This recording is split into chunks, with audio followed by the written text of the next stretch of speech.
नमस्कार दोस्तों, हम हैं श्रीनगर के लाल चौक में और रात के यहाँ पर करीब 10 बजने वाले हैं।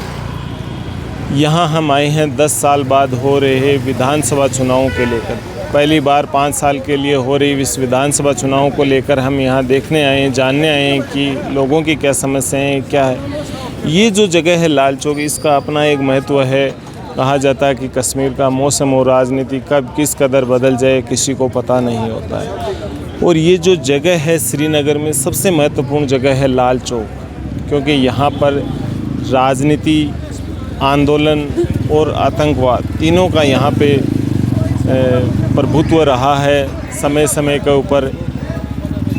कहा जाता है कि जब देश आज़ाद हुआ 1948 में और जब कबायलियों पर जब भारत ने जो सफलता प्राप्त की, तब पंडित जवाहरलाल नेहरू देश के प्रथम प्रधानमंत्री आए थे और उन्होंने यहाँ पर लाल चौक पर तिरंगा फहराया था। हालांकि उस समय लाल चौक नहीं था।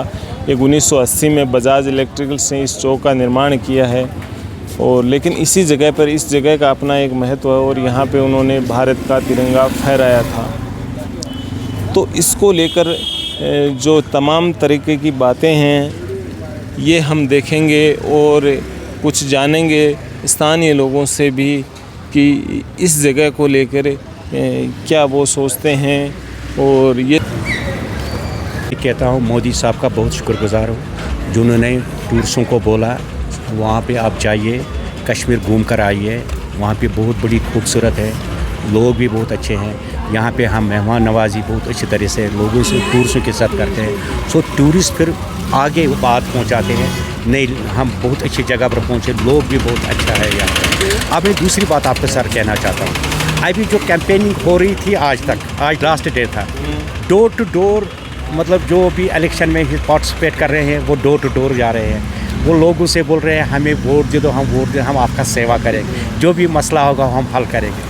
लेकिन आप थ्रू बाय योर चैनल मैं उनसे ये गुजारिश करता हूँ सर, जैसे इस वक्त आप डोर टू डोर जा रहे हो अपने वोट के लिए, अपने मतलब हम कुछ बनना चाहिए, लेकिन इसी तरह आपको उस वक्त भी जाना होगा जब आप सत्ता में आएंगे। आपको या जो नेता हैं उन पे भरोसा नहीं है, अभी जो वो वादे कर रहे हैं उन पे वो खरा नहीं उतरते हैं।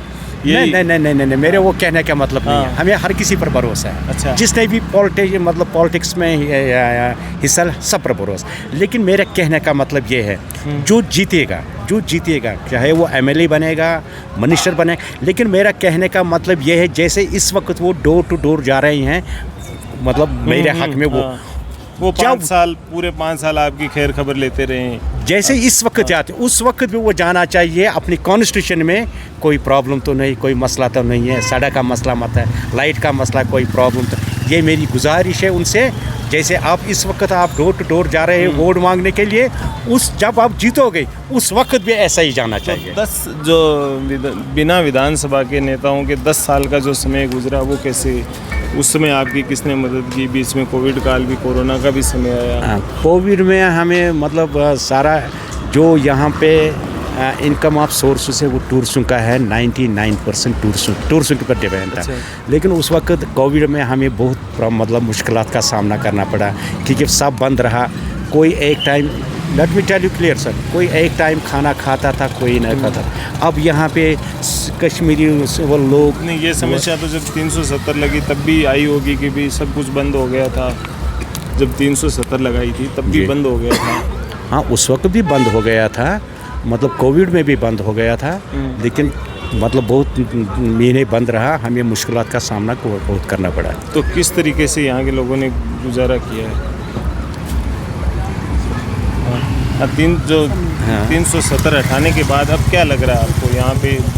बहुत अच्छा लग रहा है, अच्छा लग रहा है, क्यों नहीं अच्छा लग रहा है। लेकिन हमारे प्राइम मिनिस्टर साहब यहाँ पे आए थे तो उन्होंने कहा स्टेटहुड हम आपको वापस देंगे।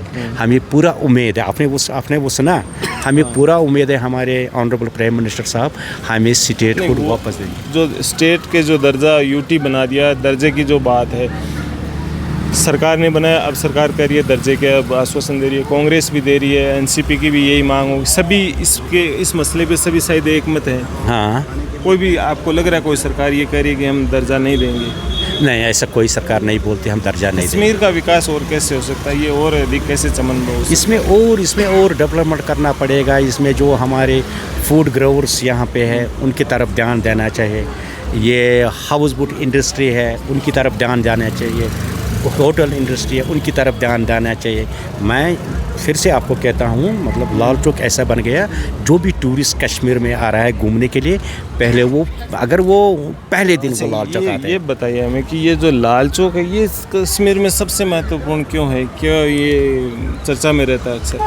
पहले भी लाल चौक चर्चा में रहता था, लेकिन अभी ज़्यादा चर्चा में रहता है। जब से ये बनाया यहाँ पे स्मार्ट लाल चौक बनाया, ज़्यादा चर्चा में रहता है, हो गया सर। पूरी देश में इसकी अभी चल रहा है। हाँ, चल रहा है। तो और हम बात करते हैं, आपका शुभ नाम? नमस्कार सर, मेरा नाम है गुलाम नबी। मैं जम्मू प्रोविंस का रहने वाला हूँ। मेरी एक ही गुजारिश है प्राइम मिनिस्टर से कि कश्मीरी पंडित जो यहाँ है, उनकी प्रॉपर्टी जो यहाँ पर है वीरान पड़ी है, कश्मीरी पंडितों को वापस लाया जाए और वो अपने घरों को आबाद करेंगे। मुझे दुख हुआ बहुत कि जब मैंने कश्मीरी पंडितों के मकान देखे, वीरान पड़े हैं वो मकान।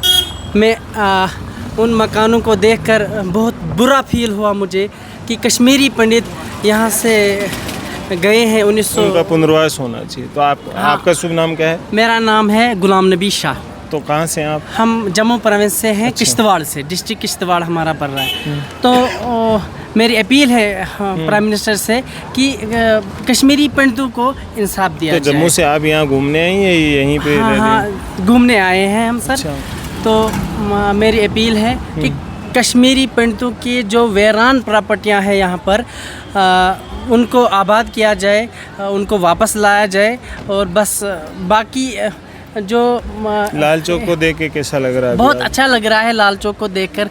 नई इंफ्रास्ट्रक्चर की है गवर्नमेंट ने, बहुत अच्छी बात है कि टूरिस्ट यहाँ पे आए हैं, आकर्षित हो जाते हैं आज कि पहले जैसे था अब और ज़रा अच्छा कर दिया है इसको। तो हम शुक्रगुजार हैं गवर्नमेंट ऑफ इंडिया से। और दूसरी बात रही हमारी कि स्टेटहुड का, हमें स्टेटहुड चाहिए। 370 का मकसद कुछ रहा ही नहीं था।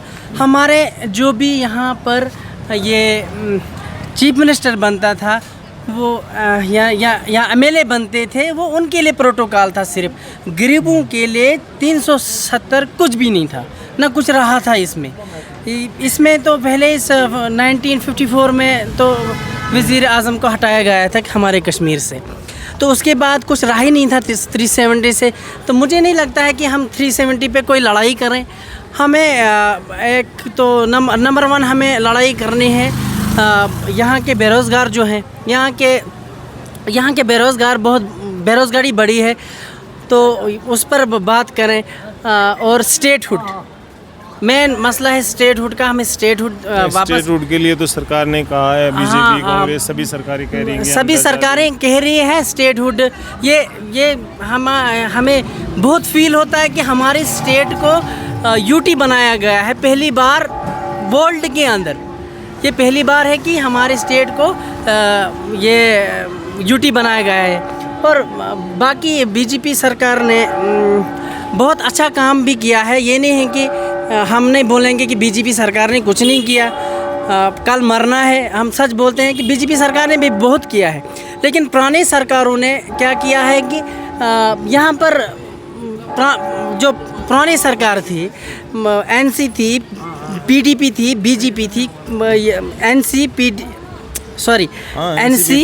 पीडीपी कांग्रेस, ये तीनों मिलकर कश्मीर को तरक्की की ओर ले जा रहे थे। लेकिन मसला बीच में ये फंसा कि इनको आपस में नहीं बनती, आपस में इनको एकजाती नहीं थी। इसकी वजह से हमारे कश्मीर को 370 भी रिमूव हो गया।